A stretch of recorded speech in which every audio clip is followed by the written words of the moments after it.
بسم اللہ الرحمن الرحیم۔ دیکھیں، بنیادی طور پر اپریل 2022 سے لے کے اب تک پاکستان کا سارا سیاسی سسٹم، جوڈیشل سسٹم،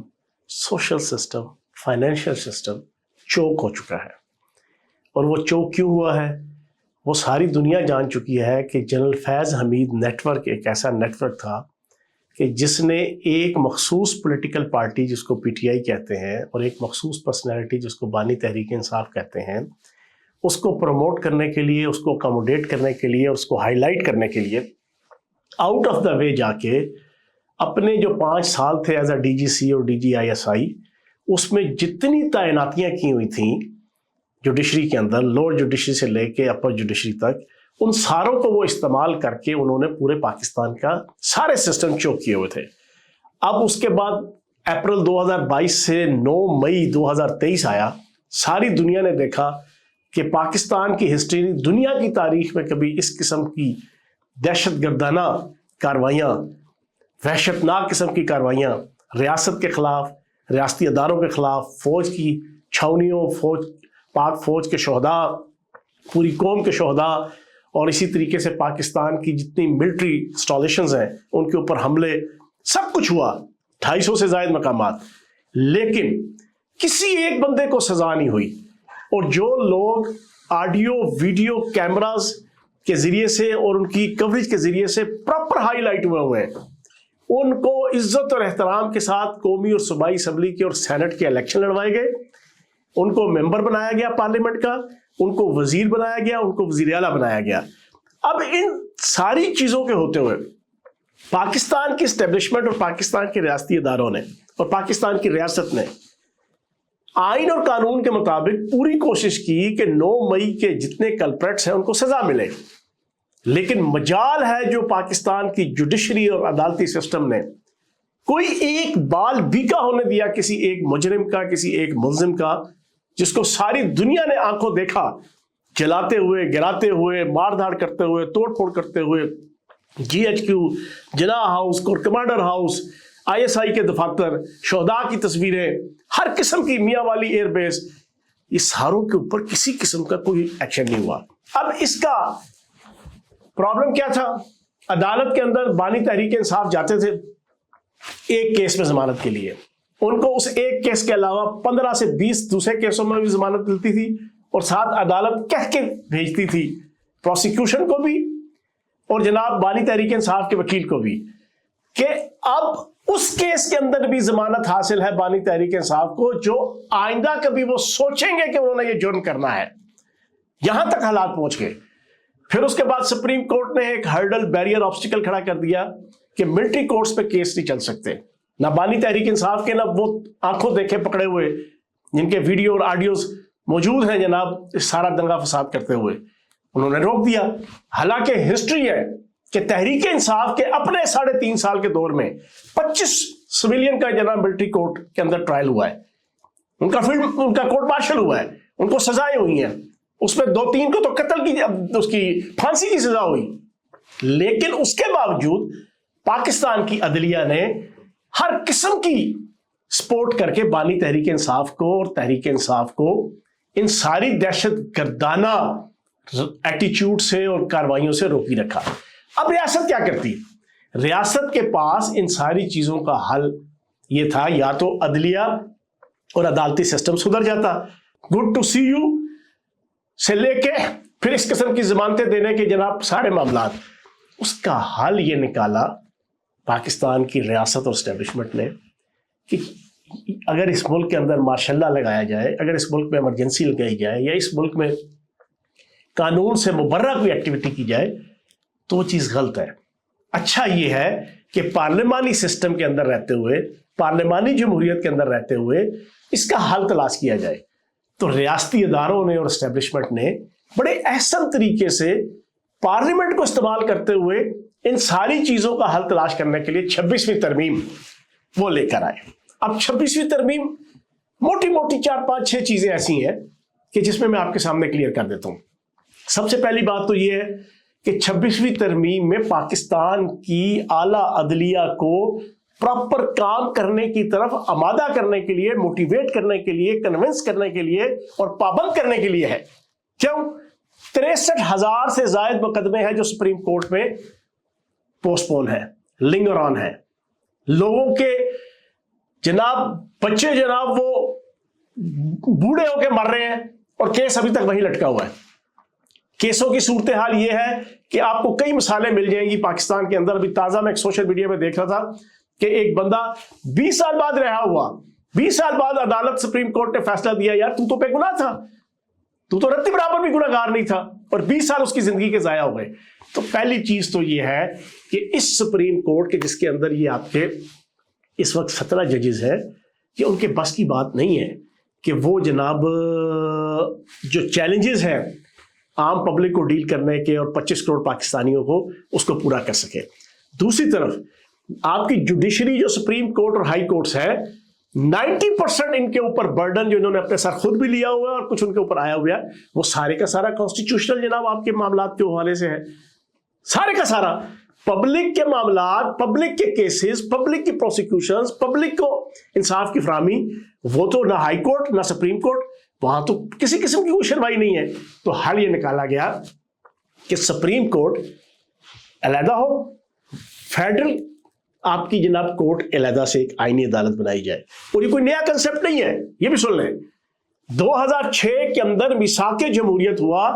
جس کے سگنیٹری آپ کے بینظیر بھٹو صاحبہ ہیں، نواز شریف صاحب ہیں، خود بانی تحریک انصاف ہیں، یہ آن ریکارڈ بات بتا رہا ہوں۔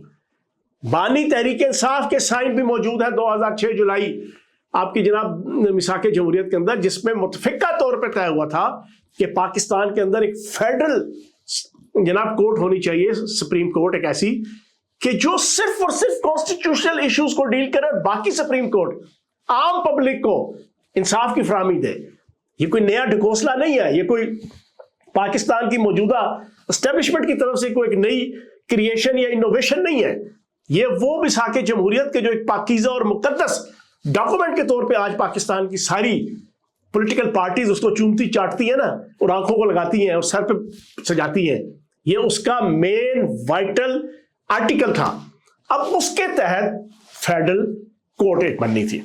تاکہ پاکستان کی عوام کو جو سپریم کورٹ کے اندر اور ہائی کورٹس کے اندر جو ایشوز ہیں انصاف کی فراہمی کے حوالے سے ان کو سارٹ آؤٹ کیا جائے۔ دوسری چیز، پاکستان میں ججوں کی تعیناتی کا تو کوئی رول نہیں ہے۔ بیوروکریٹ بھرتی ہونا ہے، ایک پورا پروسیس ہے، نیٹ اینڈ کلین پروسیس ہے، CSS کا ایگزام ہے، انٹرویو ہے، پراپر طریقے سے ایک جناب سکروٹنی ہے، اس کے تحت آپ کا گریڈ 17 کا جناب بیوروکریٹ جناب انڈکٹ ہوتا ہے پاکستان کے افسر شاہی کے اندر، پاکستان کی بیوروکریٹیکل سسٹم کے اندر۔ آپ کے آرمی کے اندر انتہائی نیٹ اینڈ کلین جناب کمیشن افسر کی تعیناتی کا ایک پورا سیٹ اپ ہے، اس کے ذریعے سے جناب آپ کا سیکنڈ لیفٹیننٹ جناب پورے پروسیس کے تحت اور 100% میرٹ کے اوپر آتا ہے۔ کوئی اقربا پروری، کوئی نیپوٹزم، فیورٹزم جناب، کوئی کسی قسم کا جناب لائکنگ ڈس لائکنگ والا کنسپٹ نہیں۔ ججز کے حوالے سے کیا ہے؟ ججز کے حوالے سے یہ ہے، آپ کے جناب چیف جسٹس اور آپ کے کچھ جناب لوگ بیٹھتے ہیں سپریم جوڈیشل کونسل کے، انہیں اپنی مرضی اور اختیار حاصل ہے کہ وہ جناب جس کو چاہے اس کو جناب جج تعینات کر دیں، لاہور ہائی کورٹ کا، سندھ ہائی کورٹ کا، KP ہائی کورٹس کا، سپریم کورٹس کا، اور جناب ایک ایک چیمبر، یہ آن ریکارڈ کہہ رہا ہوں، ایک ایک چیمبر سے 3 4 5 5 ججز آپ کو ملیں گے پچھلے 20 سال کی، آپ 30 سال کی ہسٹری اٹھا کے دیکھ لیں۔ تو اس کو سنکرونائز کرنے کے لیے اور نیٹ اینڈ کلین کرنے کے لیے طے کیا گیا کہ ایک جوڈیشل کمیشن جس کے اندر پارلیمنٹ جو سب سے ایک بڑا ادارہ ہے پارلیمانی جمہوریت کے اندر، اس میں 2 ممبر اپوزیشن کے قومی اسمبلی سے، 2 اپوزیشن سے، 2 ممبر سینٹ سے قومی اسمبلی سینٹ سے حکومت کے، 2 ممبر اپوزیشن کے سینٹ سے، اس میں وزیر قانون، اس میں اٹارنی جنرل، اس میں پاکستان بار کونسل کا نمائندہ جناب وہ شامل ہو، وہ پراپر طریقے سے طے کریں کہ کس کو جناب آپ نے بنانا ہے، اور پھر پراپر کمیٹی سکروٹنی کرے کہ کن کن وکیلوں کو اس کی صلاحیت کے مطابق اور وکالت کے ہر شعبے میں ان کی کمپیٹنسی کو دیکھ کے ان کو جناب نامینیٹ بھی کیا جائے اور اس کو پھر سلیکٹ بھی کیا جائے۔ یہ چیز رکھی گئی۔ پھر اس کے علاوہ اور بہت سے ایشوز ہیں جو پاکستان کی عوام،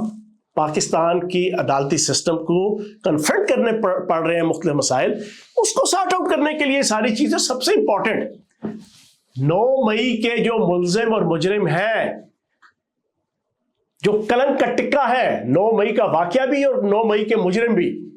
ان کو کوئی سزا دینے کے حوالے سے میکانزم بنایا جائے. جو لوگ بانی تحریک انصاف کے کلٹ کا شکار ہو کے اس کے رستے کی رکاوٹ بنے ہیں، ان کا حل نکالا جائے. اب یہ ایک پراپر پازیٹیو طریقہ تھا، ایک لیگل طریقہ تھا، ایک پارلیمانی طریقہ تھا اور انشاءاللہ ہوگا معاملات کو سارٹ آؤٹ کرنے کے لیے اور ریاست کو آگے کی طرف لے کے جانے کے لیے. لیکن بدقسمتی سے عدالتی سسٹم، جولائی کا فیصلہ، اور فیصلہ ایسا اب نارمل کہ جو لوگ گئے نہیں انصاف حاصل کرنے کے لیے، ان کو آپ نے انصاف دے دیا. ان کو آپ نے جناب پوری کی پوری تحریک انصاف کو جناب سنی اتحاد کونسل کو تحریک انصاف میں کنورٹ کر دیا گیا. اور پھر اور فیصلے کے اوپر نظر ثانی آپ چلے گئے سارے چھٹیوں پہ. پیچھے جناب ریاست یتیم ہو کر، بیوہ ہو کر، اور بیوہ بھی ایسی کہ جس کا نہ آگے نہ پیچھے، نہ دائیں نہ بائیں، نہ اولاد، نہ لینا نہ دینا والا حالات بنا کے آپ لوگ چلے گئے. اب ریاست کیا کرے؟ ریاست نے چلنا تو ہے، ریاست نے ملک تو چلانا ہے، ریاست نے 25 کروڑ پاکستانیوں کی پیٹ پوجا تو کرنی ہے، ریاست نے پاکستان کی جغرافیے کی حفاظت تو کرنی ہے، ریاست نے پوری دنیا کے اندر پاکستان کی آئیڈینٹی کو جناب سیف اینڈ ساؤنڈ تو کرنا ہے. اب انہوں نے جو مختلف حال نکالے ہر رستے کے اوپر رکاوٹ، اینڈ پہ آ کے یہ 26ویں ترمیم. اب 26ویں ترمیم میں کیا ڈرامہ ہوا؟ نمبر پورے نہیں تھے. بظاہراً جو جولائی کا فیصلہ تھا سپریم کورٹ کا، اس کے تناظر میں اس میں طریقہ کار نکالا گیا کہ ایسے طریقے سے جوڑ توڑ کی جائے جو دنیا کے ہر پارلیمانی سسٹم کے اندر اور پاکستان کی 76 سال کی تاریخ میں ہم نے دیکھا کہ جب بھی کوئی ترمیم کرنی ہو، مختلف سیاسی جماعتیں مل کر جوڑ توڑ کر کے کچھ لو کچھ دو کے تحت وہ ساری چیزیں کرتی ہیں، اور یہ جمہوریت کی خوبی ہے، پارلیمانی سسٹم کی خوبی ہے. اب اس میں جب جوڑ توڑ شروع ہوئی تو جوڑ توڑ میں جناب 8 اور 5 13 ممبر مولانا فضل الرحمان صاحب کے، آپ کے 8 ممبر قومی اسمبلی میں اور 5 ممبر سینٹ میں، وہ اتنے امپورٹنٹ ہو گئے کہ جناب ایک ہفتہ تو مولانا فضل الرحمان صاحب پاکستان کی سیاست کے مہاراجا ادے پرتاپ سنگھ وہ بن گئے. ان کا گھر، ان کی شخصیت، اپوزیشن جماعتیں، ٹریجری بینچز کی جماعتیں، میڈیا، عالمی میڈیا، ساروں کا محور اور مرکز بن گئے. اور مہاراجا ادے پرتاپ سنگھ کا ایک وہ جسچر تھا کہ جس کو وہ انجوائے کرتے رہے. لیکن بدقسمتی سے مہاراجا ادے پرتاپ سنگھ وہ فیصلہ نہیں کر پائے کہ کدھر جائیں. ایک طرف اس کا گھر، ایک طرف میکدہ والا ماحول تھا، اس میں وہ فیصلہ نہیں کر پا رہے تھے. دل چاہ تو رہا تھا لیکن کر نہیں سکے. نہ وہ اپنی سیاسی محبوبہ کے گھر جا سکے، نہ وہ اپنے سیاسی میکدے کے سے لطف اندوز ہو سکے. اینڈ پہ آ کے کیا کیا؟ اینڈ پہ آ کے مولانا فضل الرحمان صاحب نے حکومت اور اپوزیشن دونوں کو ایک ایسی سیاسی لیمو پانی پلایا جس میں ہاں کی چینی بھی تھی اور نہ کا نمک بھی تھا. دونوں کا جناب ملا کے وہ سیاسی سکنجبین اور سیاسی لیمو پانی پلا کے رخصت کر دیا اور خود جناب چھٹی پہ چلے گئے. جیسے آپ کی سپریم کورٹ کے 8 ججز جناب چھٹی پہ چلے گئے تھے.